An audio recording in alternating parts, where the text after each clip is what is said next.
Okay, hi there, class. So, I'm going to deliver at least part of this week's lessons on YouTube, partly for different reasons, but partly because you can go back and listen to them again, whereas the conferences expire. And I want you to be able to listen to these again and again over the next few weeks. So, the other thing is I like the visual elements. Some of you are visual learners. And this is, for this class, this is an important lesson, okay? So, we talked about arguments somewhat at the beginning of the semester and, making arguments and we got into logical fallacies. We're going to return to that stuff now over the next couple of weeks. We'll be writing argument essays. So, of course, an argument is one side of an issue that has two sides, right? Simply, that's it. Just like when two people argue, I want pizza, nope, I want salad.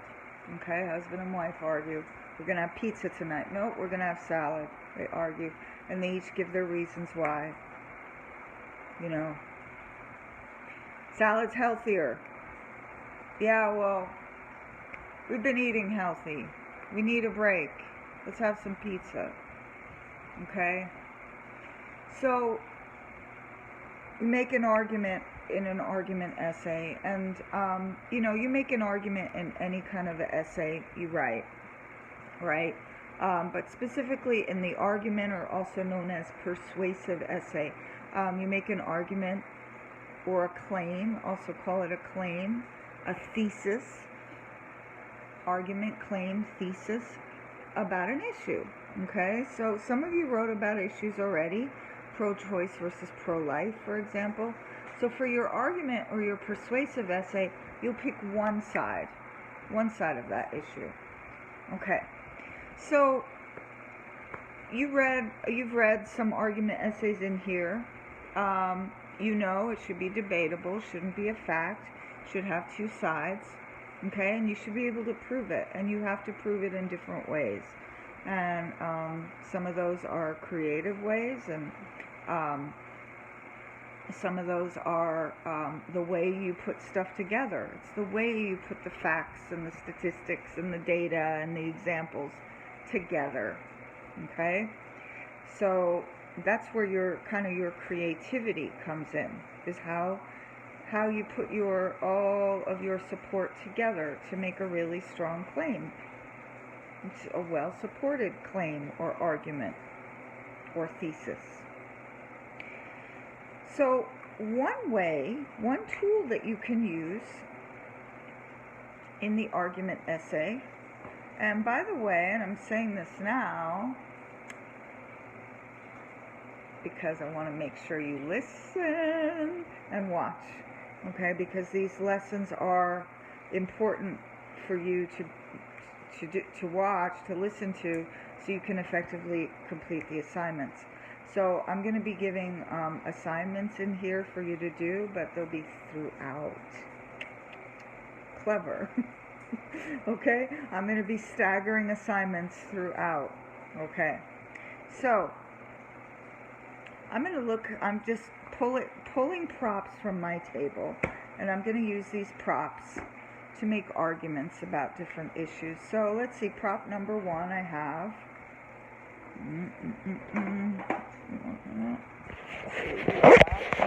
A mask, right? So mask. So, all kinds of arguments about the mask. Okay, we have had arguments online about the mask. Okay, people saying the mask is useless. People saying everyone needs to wear a mask. The whole country should be forced to wear masks. Okay, people saying don't trample on my rights. People saying masks don't do any good. Okay, all different arguments.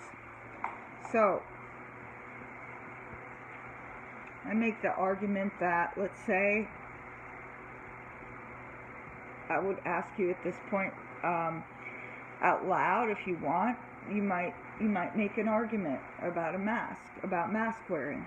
Okay, so I make the argument that masks should be federally mandated, meaning they should be, like the person who wrote the voting article, they should be required by law all across the country.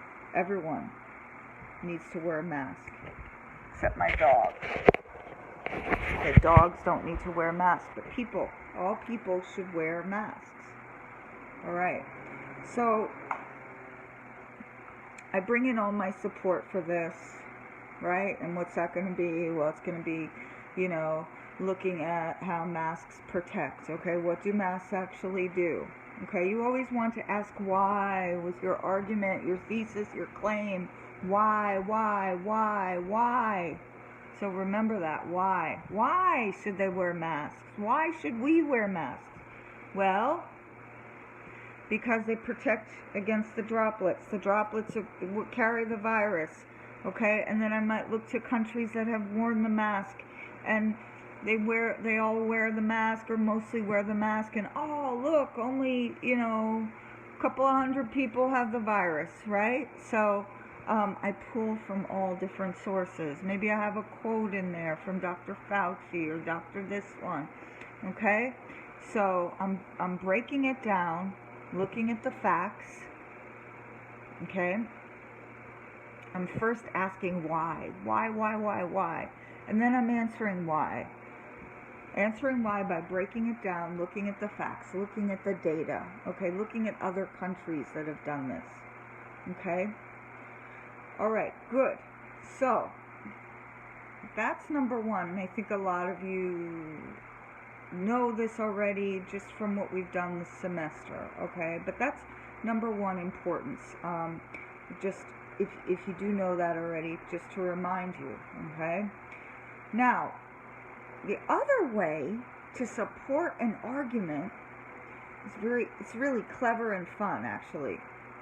And that is to bring in the opposition. So what does opposition mean? Opponent. The people who say, to heck with the masks, right? So, what do those people say? And I'll ask you to say out loud right now. People who and you don't have to type this in the discussion, just say it out loud. I'll give you assignments, but this isn't one. So, people who are against masks, what do they say? They say, oh, well, actually, masks don't really help, okay? And honestly, I can't say what their reasoning is, because they don't seem to give, from what I've read, I haven't read any good reasons. But they say that they don't protect, okay? So that's what some people say. So here's what you do. You're writing an essay about why we should all be required to wear masks. You bring in, this is called a counter-argument. Counter-argument. You bring in what the opposite side says. The people over there saying no masks. They're saying to heck with the masks. They're saying other words I won't say in the video about the masks. Okay? They're saying no masks. Masks are useless. Masks are pointless. Okay? You bring them in to your essay. And you basically argue with them. What do I mean by this? Well, you bring in to your essay, you start a paragraph with your counter-argument, which is, some people might say, and this is the best way to bring in a counter-argument, bring in what the opposite side says. Some people might say masks are useless, okay? That they don't do anything to prevent the spread. And then you go about proving them wrong, okay? How they do prevent the spread. Here's another counter-argument. People I have seen, they've said, well, in the beginning, in February and March, the doctors were saying masks were not necessarily important or couldn't stop the spread. Okay? So you bring in this counter argument. Some people say that the doctors themselves said back in February, masks don't do any good. Okay? The doctor said back in February, masks don't do any good, or might not do any good. And then you argue against it. This is called your rebuttal. And how do you argue against it? Well, what I would do is I would say, well, the fact is they have since changed their minds and come out very strongly in favor of the masks. And this often happens with any scientific development, okay? And here's where you can get creative. You can use analogy. You can use examples from history, okay? So you could talk about how, medicine has evolved. There was a time when, medical doctors would use leeches, those gross things that, like slugs, to try to cure people of illnesses. So, as we can see now, we don't use leeches. So, science, medicine evolves. Okay? So, your counter-argument rebuttal, and you can, again, get creative and use history and use analogy. Okay? Alright, is that clear? So, pulling from my props here, I'm going to maybe do one more. Let's see, I have an art book.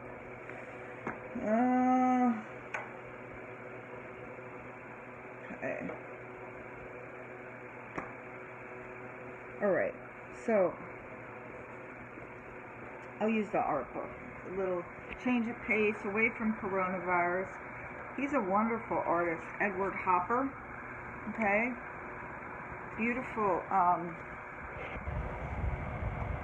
beautiful kinds of very realistic paintings from I think the 30s and 40s. He's a well-known American painter, and this is his famous one. Okay, I think it's been used in movies. So, let's say I want to make a claim or an argument about art, and I say, you know what?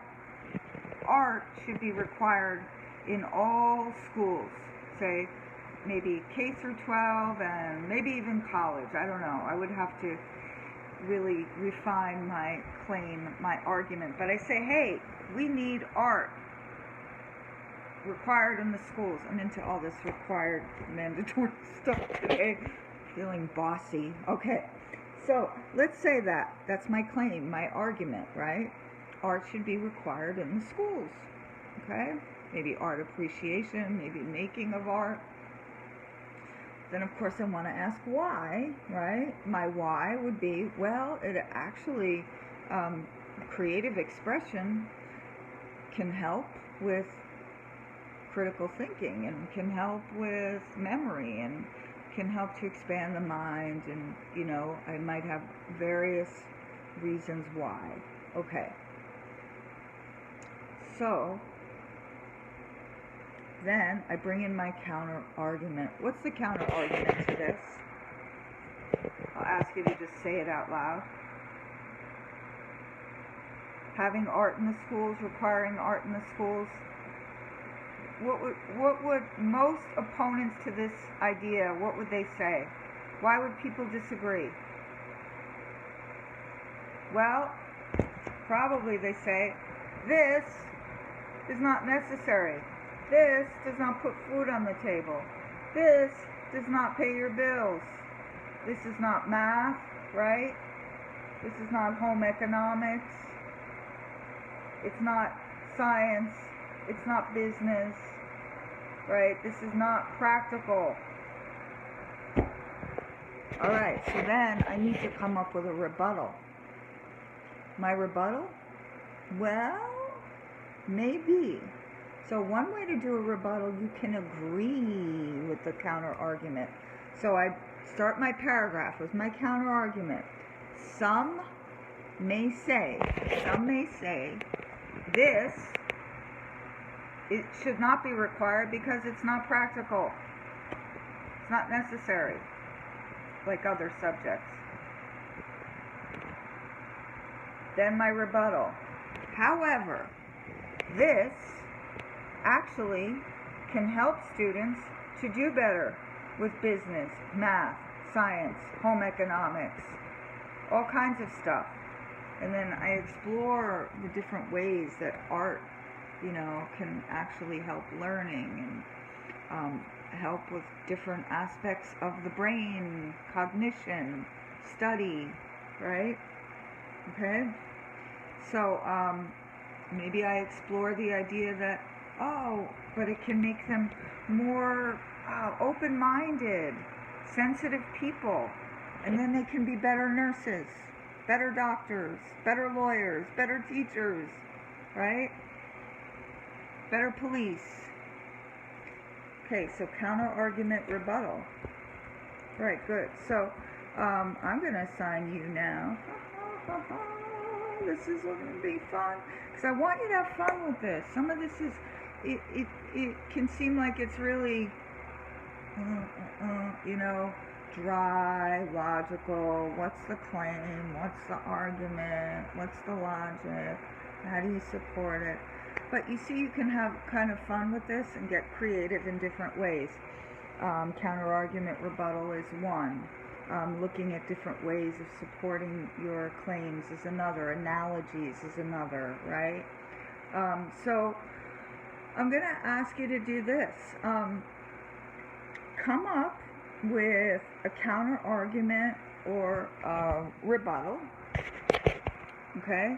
And a rebuttal. Shh, cancel. Come up with a counter-argument and a rebuttal for one of the following. Okay, one of the following. So I'll give you some to choose from. And if you don't know what one of these is, what one of these means, if you can skip it or you can go research it. So what I'm going to do is cancel culture. So that might be one you don't know about. If you don't know, you can go maybe research it, or you can just skip it and do another. So option one, cancel culture. Okay. Option two, it'll be from actually something we read a while back, and some of you have wrote about in your compare-contrast essays, and that will be vegetarianism. But how do we make that into an argument, right? Okay, so I would say something like, maybe requiring more vegetarian food options in the store and on the restaurant menus. How's that? Okay. Or another one you might do is maybe you can't tell people you are not allowed to eat meat. You can't really do that. So maybe let's say, oh boy,